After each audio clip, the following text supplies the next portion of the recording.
And we're live. Hello, Kodiaks. My name is Angela Jones, and I am your family engagement specialist for Cape Bond Middle School. Some of you may know me as your Cool to Be Kind anti-bullying club facilitator. I want to welcome you to this event. It is my hope that it is informative and fun for you all. As you can see by the title of this event, it's useful and it's a bit playful.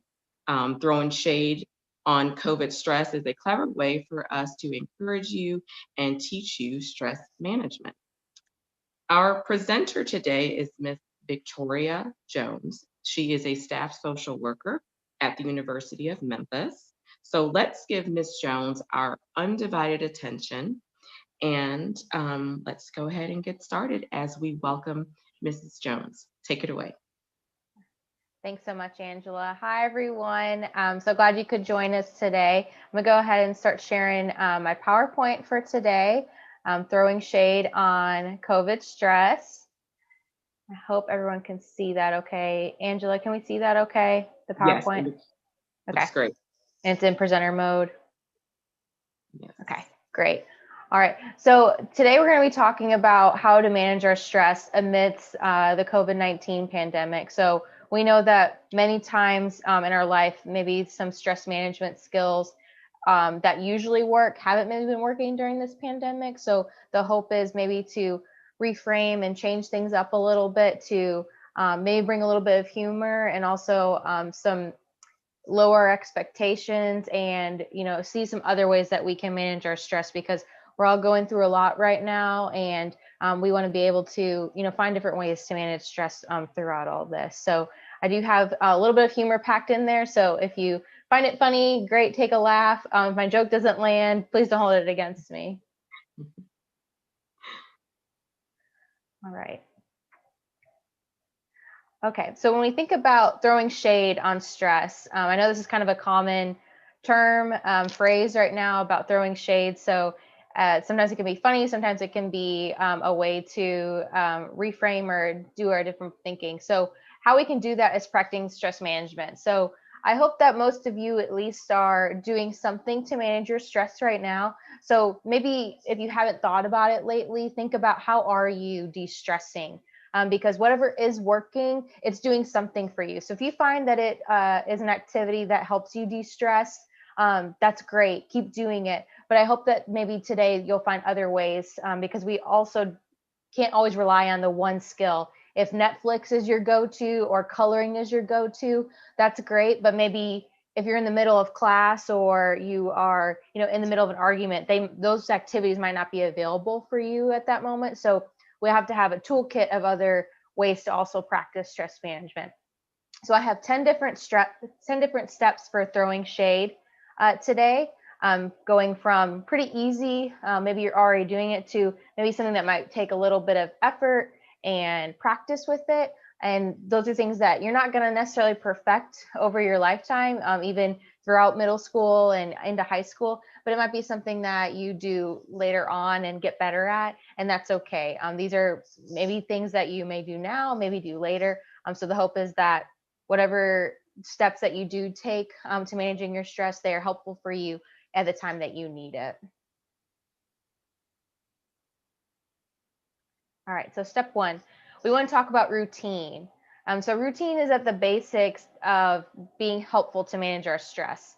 Why that's helpful is because if we don't have something that we can count on or time management, we can get stressed going through our day to day. So we like to have things to be in control a lot of the time, or at least like have some expectations. So I don't know about you, but I like to know what's going to happen. Sometimes I don't like to be surprised or have to be flexible, but right now, sometimes that is what has to happen. So one thing could be like practicing good hygiene. So even if, you're on a Zoom call or maybe you're not doing much or you're staying at home, at least, brushing your teeth, getting a shower or a bath and changing your clothes and things like that. Maybe if you do are not going anywhere, maybe act like you are anyways, or having your routine be just like you would be if you were going to school in person.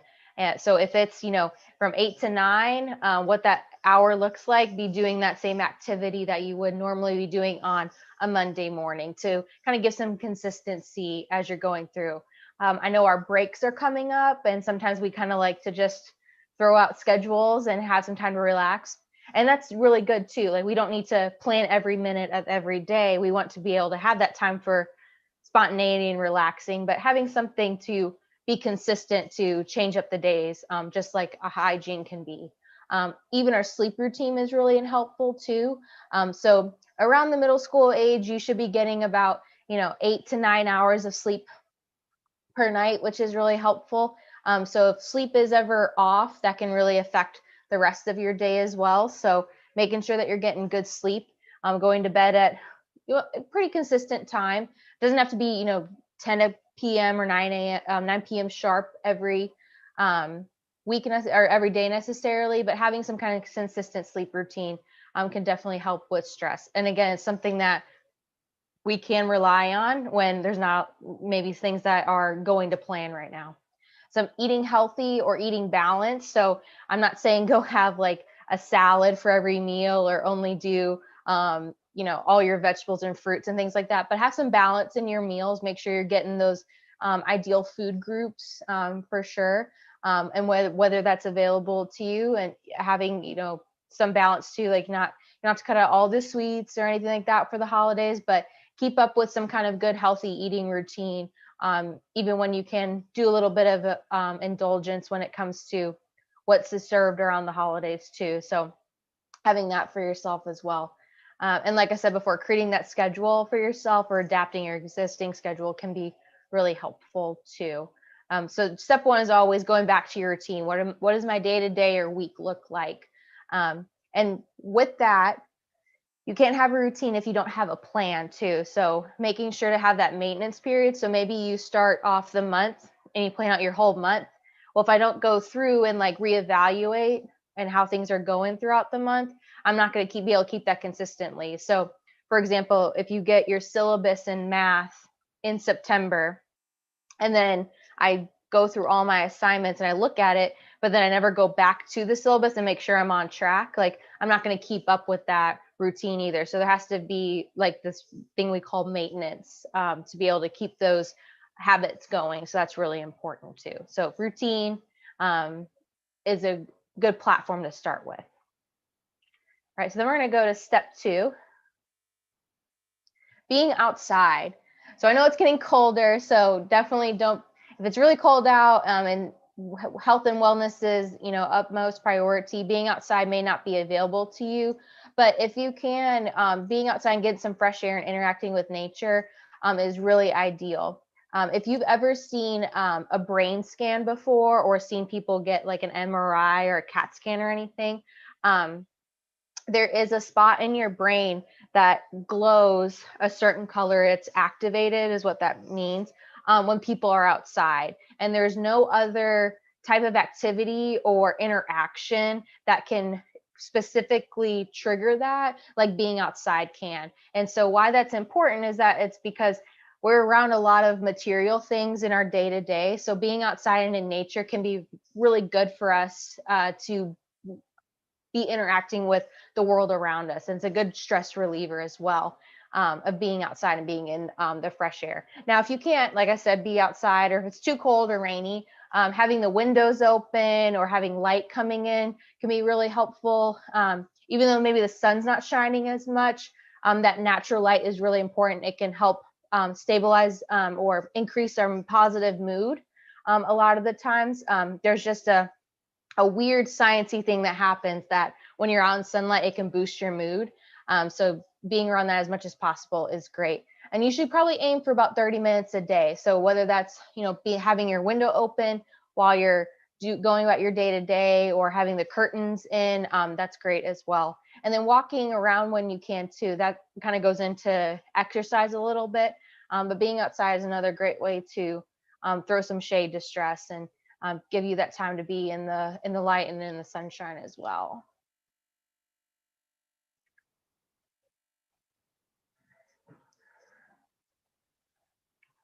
Okay. So step 3, which I know is really hard, but limiting screens and technology. And the reason we talk about this is because we have such a sensory overload happening right now, because most of our interactions that are happening in the day-to-day are from a virtual screen.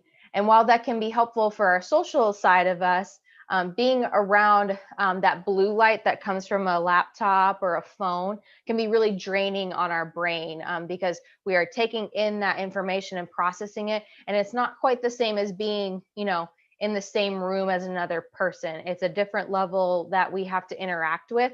And so supplementing some non-screen activities as much as you can be helpful. So if you can read a physical book, visiting your local library if you can, or picking up books from your local library if that's available to you, can be great as a different type of supplement instead of being on your phone or watching TV. So having something physical, puzzles and things like that are more tangible, that are physically present.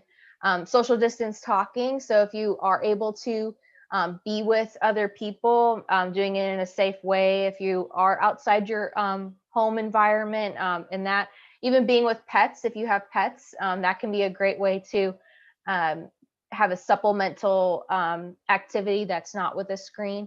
And we do see that it's best if you can limit your screens to about 30 minutes for 2 to 3 times a day. And that 30 minutes is just to give our eyesight and our brains a break when we can. I know that's not always available with how long classes may be, but if you can aim for that, like over the weekends or when you don't have like a full day of meetings or classes, that can be really ideal as well. But as much as you can, when you notice that you're just kind of scrolling through your phone and there's not really a lot of interaction, maybe that's the time to take a break from it. Another thing that you can do, if you do have a cell phone, there are ways that you can limit certain parts of programming on your phone. So if you reach Instagram, your limit of Instagram that day, it'll like lock it out until the next day, for example. So that can be kind of a way if you're trying to change that habit of how much you're on your phone or on the technology, and putting those limits can help you change that habit as well, so you don't unintentionally succumb to wanting to continue with scrolling or continue with the show. So that's going to be another way too. So limiting screens when you can.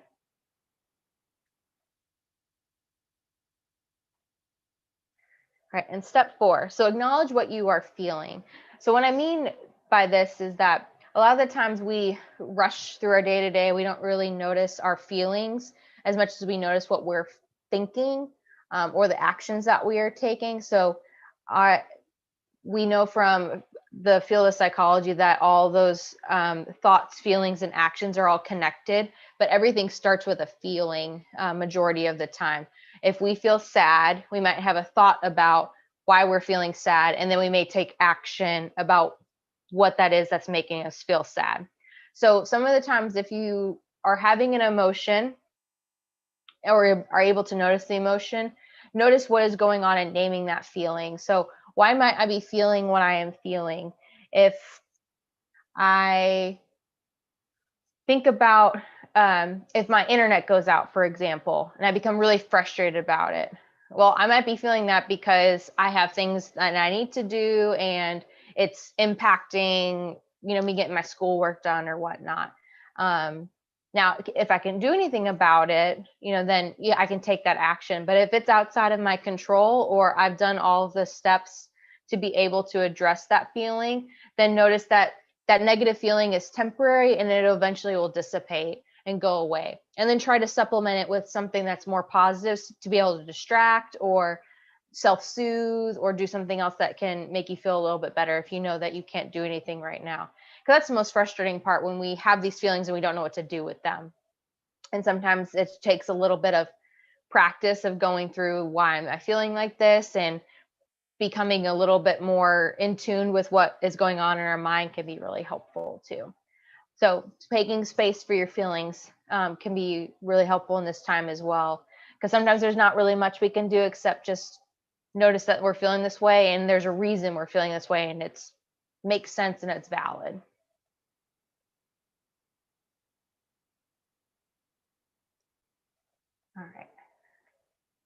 So step 5. So expressive arts and repetitive movements. So one thing to do if you are having a feeling and you don't know what to do with it, and you're feeling frustrated, sad, angry, it's an unpleasant feeling. Doing some self-soothing activities can be really helpful. So repetitive movements are left to right movements. So if you can imagine like dribbling a basketball, playing with a fidget spinner, tossing a stress ball back and forth, all those different activities have an impact on our brain because it is taking both sides of our body and engaging it in that moment. So even tapping on both sides of our legs can be really self-soothing after a while because we can't focus on too many things at once. If we're doing an action, which people think that we can multitask, and it's not quite true. We're not really giving 100% to either activity that we're doing. So doing something that is repetitive like that can be good for self-soothing. If you need to take a break and go do something like that, it can help to manage your emotions in that moment. And your brain is also really receptive to anything that's creative.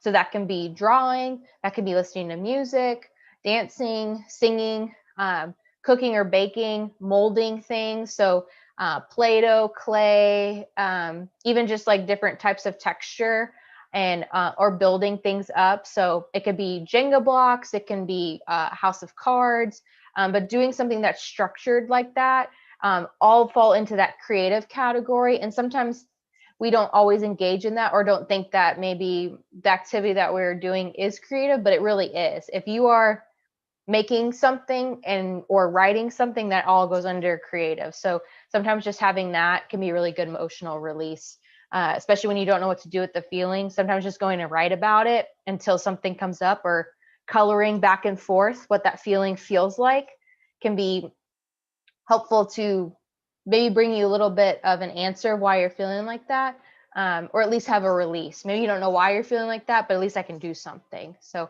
having those activities can be really helpful after you notice what you're feeling and not sure what to do with it.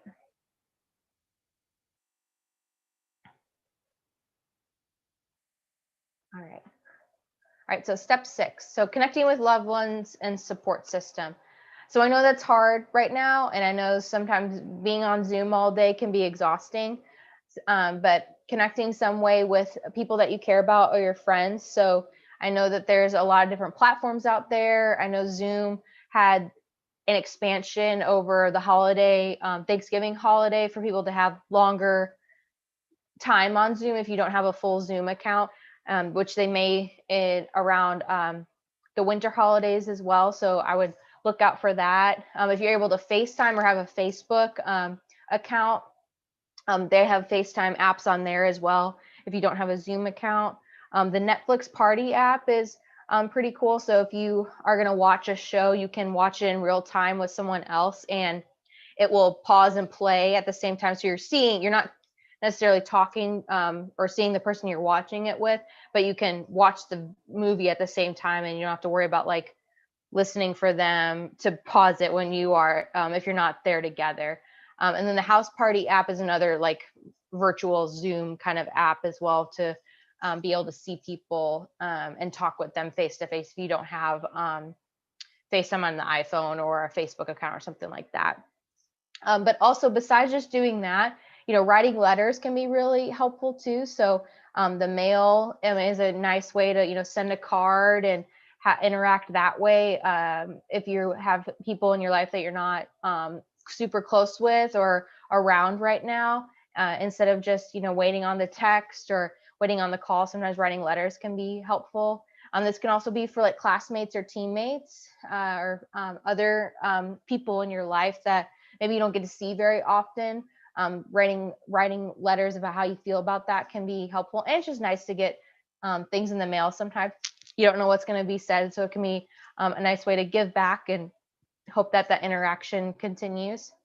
And then if you feel like you're struggling with connecting, reaching out or asking for ways to help find ways to connect. So if you are feeling kind of more lonely, or you're sad about not being able to maybe do the things that you normally do, reaching out to those people in your life, maybe it's a mentor or a family member or another loved one, and asking like, I've tried these things, I just I'm feeling, kind of lonely. Like, what else are ways that we can, connect? And maybe it just takes, changing up your routine, going back to step one, changing up the routine or changing up the schedule, and maybe incorporating more times to be able to, spend in person where you can, or changing up the activities that you're doing, virtually. There's a lot of games that you can play over Zoom too.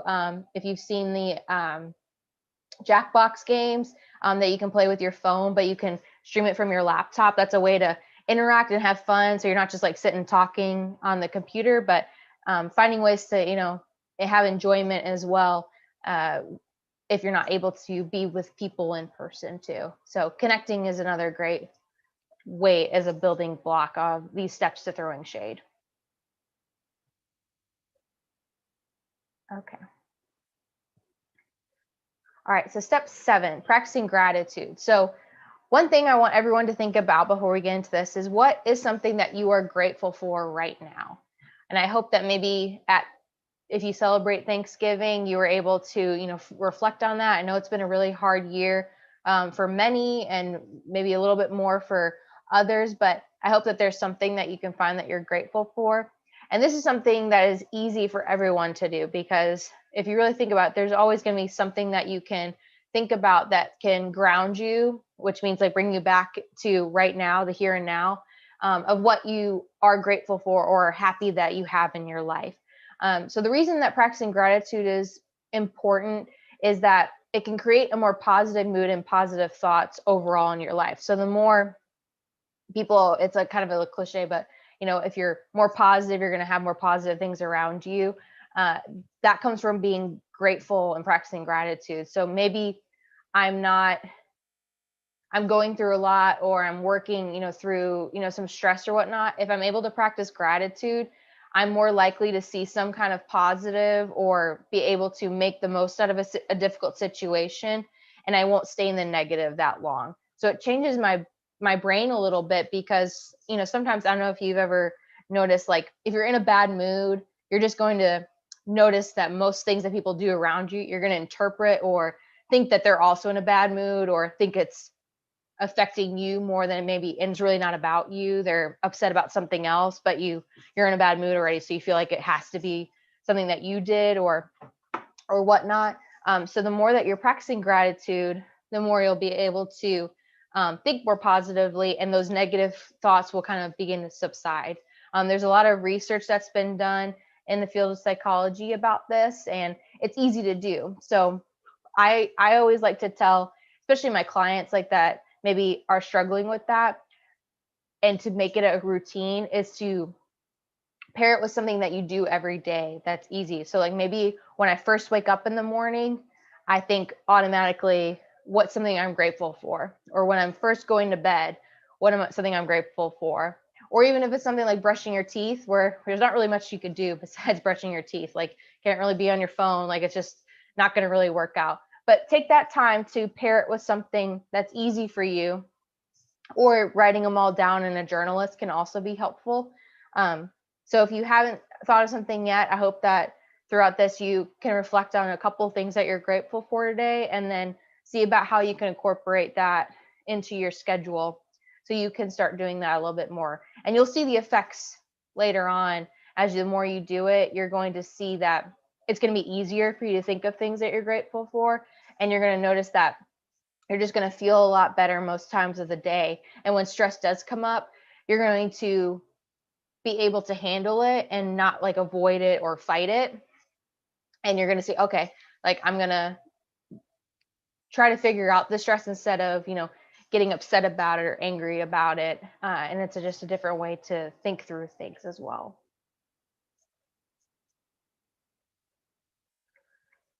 Okay, so going with the flow. So this one's kind of up for interpretation. So it's going to fit with how you kind of manage things. So when we think about going with the flow, especially right now, there's so much changing of plans. There's a lot of uncertainty. There's a lot of kind of, I'm waiting to see what will happen. I'm waiting for this to happen, or for someone to tell me, the next plan. So I want people to, think when they're thinking about how they can be more flexible in their life, when routine doesn't happen or schedule doesn't happen, how can I go more with the flow?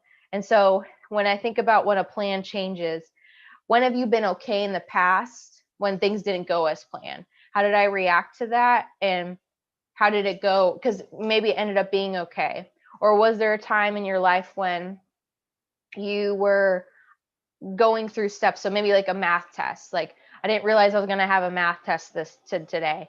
But I realized the next time I'm going to study a little bit more for it. And so thinking about what you've gone through already in your life as experiences of when things didn't go as planned and how you adjusted. This is called building resilience. So resilience is when we bounce back from adversity or when something didn't go the way we thought it would. And the more that we're able to do that and not go step by step, we kind of go with plan B and are able to go through plan B, the more we're able to kind of adapt to a situation. So think about when you can go with the flow is really helpful too, because sometimes we just don't know until we know. And not letting ourselves be upset or take it personally when we feel like we should have known something. So an example of that would be like when you are like if you're sick. Okay, so if you like got a cold and maybe you didn't realize that you had the cold until you woke up the next day and you were sneezing. And so like I wouldn't think like to go to the doctor the day before to get screened for that cold until I knew about it. That's kind of a more overlying example, but you can't know what you don't know until you know it. And so don't beat yourself up or make yourself feel guilty about not knowing what you should have known until you know it. That's not on you. Once you have that awareness and that knowing, then that's great. That's another way of going with the flow. We can't predict the future and we can't read people's minds until we know better. So that's where it's adapting the situation as well. So going with the flow can, like I said, it can be different for everybody, and it can be hard for some people. But knowing that you do have that skill somewhere in you because you've had to adapt a lot this year. And so build on that and reflect on what have I done to be able to go with the flow.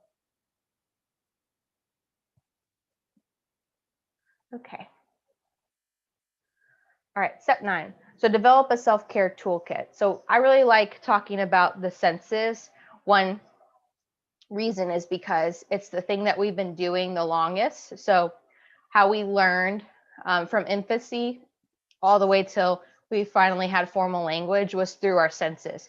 So when you see a baby and they're letting a person know that they're hungry or they don't feel good or they're happy, they make sounds, they cry, they laugh, they grab at things. It's all through our senses.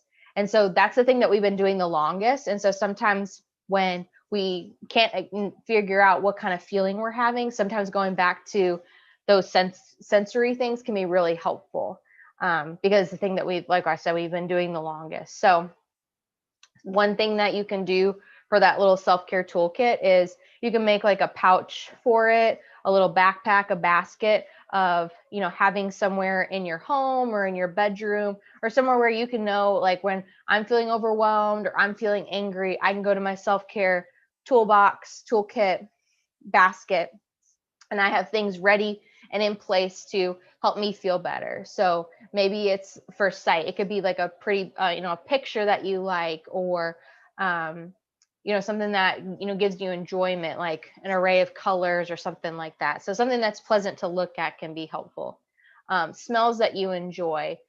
Smells are really a great way to instantly kind of boost our mood, because the part of our brain that is storing of our long-term memory, so how we can remember things when we were 8 years old or last week, is very close to the part of our brain that also helps us with our sense of smell. So if you've ever like walked by someone and you smelled a certain perfume and it reminded you of someone, or a certain type of cookie reminds you of a certain time of your life, that's why. It's because it's so directly connected to it. So some kind of smell that you enjoy, or a relaxing smell, like essential oils or a candle or something like that can be great to have an instant mood boost. A couple of smells that are good for stress relief are lavender, eucalyptus, frankincense is another one. Anything citrus, limes and like lemony smells, because they are more sharp and they can just kind of elevate our mood a little bit. But you can also look that up too. So if you like different types of smells, sprays or oils that you can rub on, that can be great. So touch, so sensory toys. So it could be like a fidget spinner or a stress ball or something that has like different types of texture.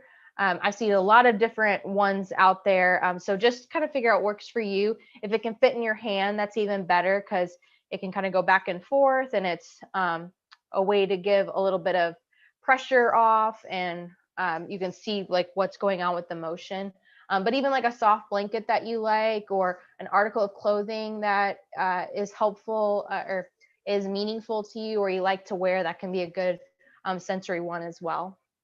And then sound. So I always say to have like some kind of positive playlist for music. So when I'm feeling sad, this is the kind of music I like to listen to, and stay away from kind of the songs that increase those moods. So the songs that are more melancholy or maybe have a little bit more frustration tone to it. Find songs that can kind of pull you out of that mood if that's what you are needing at that time. And then taste can be good too. So like a mint can be helpful. So like I said before about the smell, sometimes having like a mint or peppermint or some kind of like sweet treat that you like can be a good way to help engage your senses as well. If you're feeling down or angry, or even just some water, drinking like a cold glass of water can bring you kind of back out of what you're feeling, because you're focused so much on the texture of the water as it goes in your mouth, and you drink it and you can feel the coldness or the ice and stuff like that. Having those kind of sensory things can be helpful. And this is just a very short list. You can also Google or search different types of self-care toolkits to add to that bag. But I always tell people to kind of remember to have all those different senses as well to be put into that toolkit to help you. Because sometimes, like, maybe I don't really want to listen to music, but I'm good with, just having one of my sensory toys, and that will help me out of it. And you can always add to this and take away from it as well, but having like a little basket or a place that can be stored for you to access, and everyone maybe in your home or your environment to have their own, can also be great too.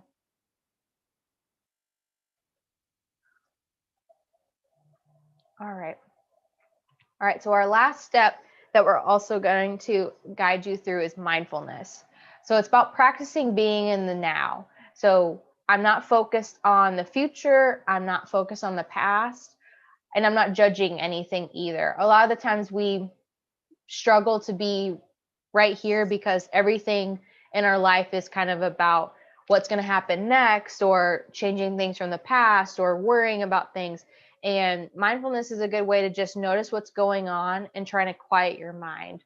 So if you struggle with kind of sitting still and relaxing like that, sometimes having an app or soft music in the background can be helpful when you're practicing mindfulness.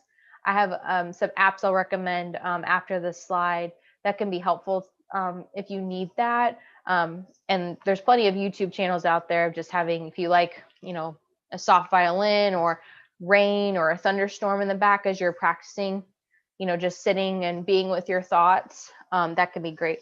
But another way to practice mindfulness is a technique called leaves on a stream. And so I'm going to help guide you through that now if you would like to practice with me.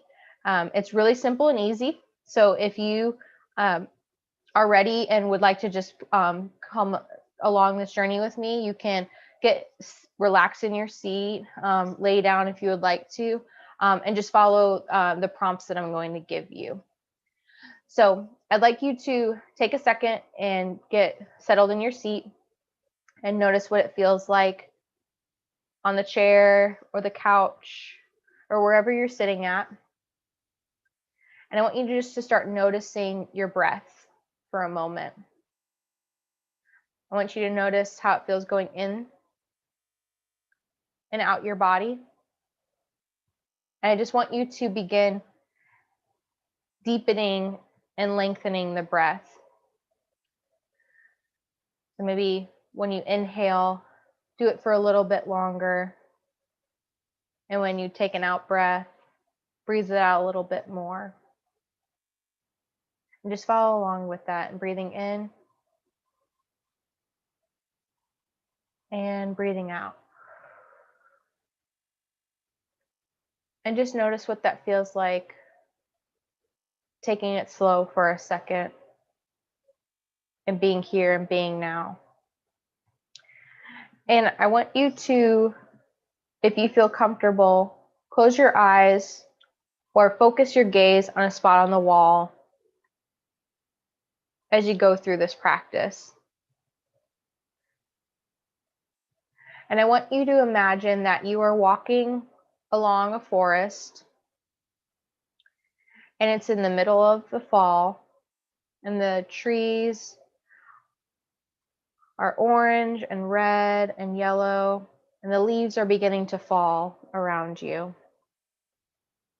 And there's a small stream that you're walking next to, and you can hear the water flowing very steadily, hitting some of the rocks, and you notice some leaves passing along the stream.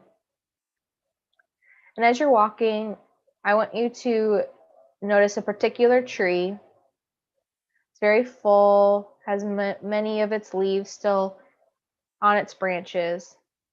And I want you to take a seat underneath that tree. And the stream is right in front of you. And so you're sitting with your back against the tree, and the stream is going by in front of you.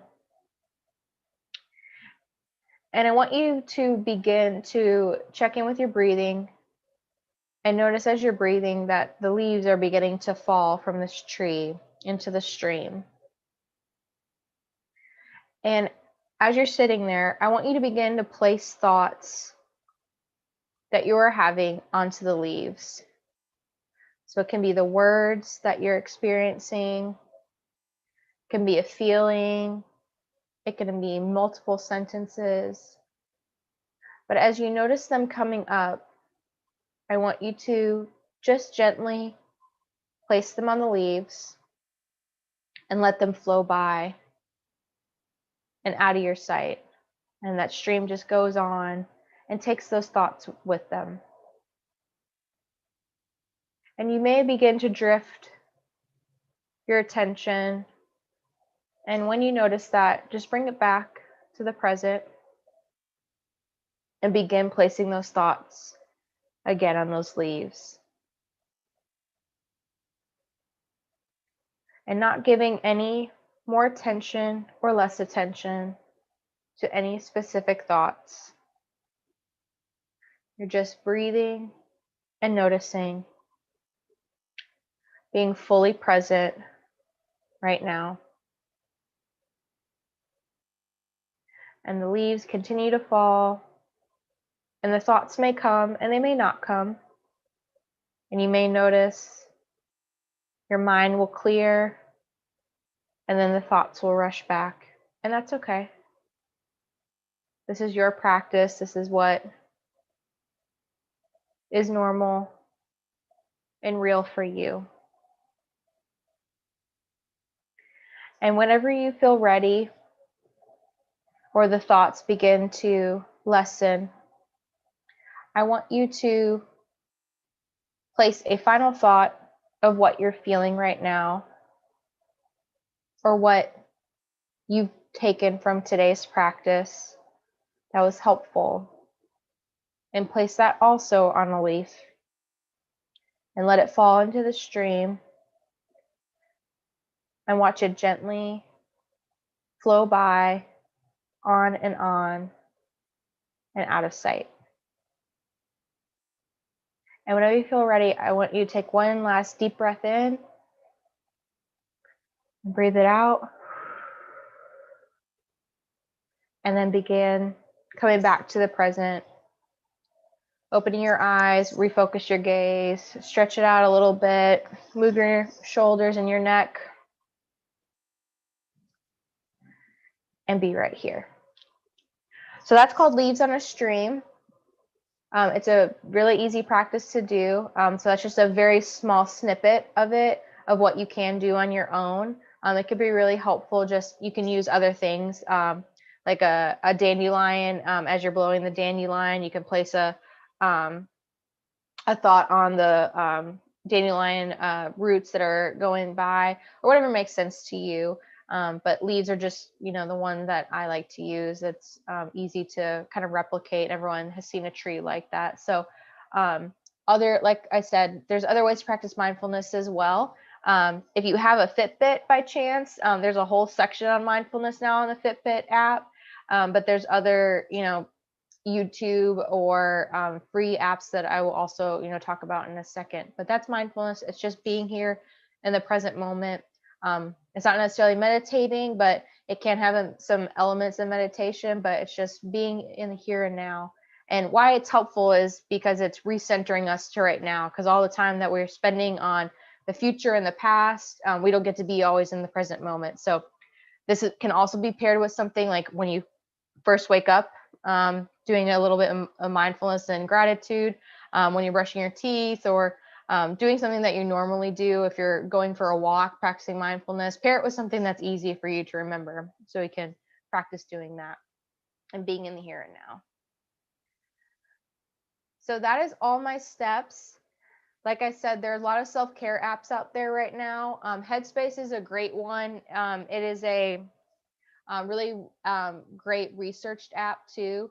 And these are all free on any of your app stores. Calm is another one that has some sleep guided meditations as well. So if you ever struggle with sleep or like to have like a story to put you into sleep, Calm is a great one. Shine is another app that has some articles along with like a daily meditation that can be helpful too. COVID Coach is an app that came out through the Veterans Association about kind of just coping with COVID-19 and different ways to manage stress through that. And then Heart Math is a app that is helpful about biofeedback. If anyone's seen The Office and remembers the episode when, no spoilers, but when Stanley has the biofeedback machine and Michael is making him all stressed out, it's the same kind of concept of strengthening the mind-body connection and talking through different ways of how to manage your stress through your breathing and your heart rate. So that's what Heart Math is as well. And then there's a lot of self-help guides that we have on the Counseling Center website that anyone is welcome to look at. A lot of different organizations have come together to try to support everybody during this time of how to navigate COVID-19 and just all the stressors that come with it. So all those links are on our website at memphis.edu/counseling. And there's a wellness and resources tab that you're welcome to view at your leisure. Some stuff might be a little bit over middle school heads, but some of it, can still be helpful too if you want to explore it as well. So, but the Headspace and Calm apps are user-friendly for any age. So I definitely recommend those first, and they're free. And there's a lot of stuff that you could add on to, but the free stuff is helpful just as it is. But thank you everyone so much. I hope you are able to throw all the shade to your stress. Have a great holiday season. I hope it's relaxing and the new year brings you lots of joy and stress-freeness. So appreciate it. Thank you. And Angela, you are free to go. Thank you so much, Ms. Jones. This has been wonderful. I especially liked the leaves on the stream. I know that's going to be so helpful to so many of our students. And I just want to thank you for taking time out of your schedule to spend time with us all. Kate Bond Middle School thanks to you and wishes you a wonderful evening as well. Good night, everybody. Bye. Take care.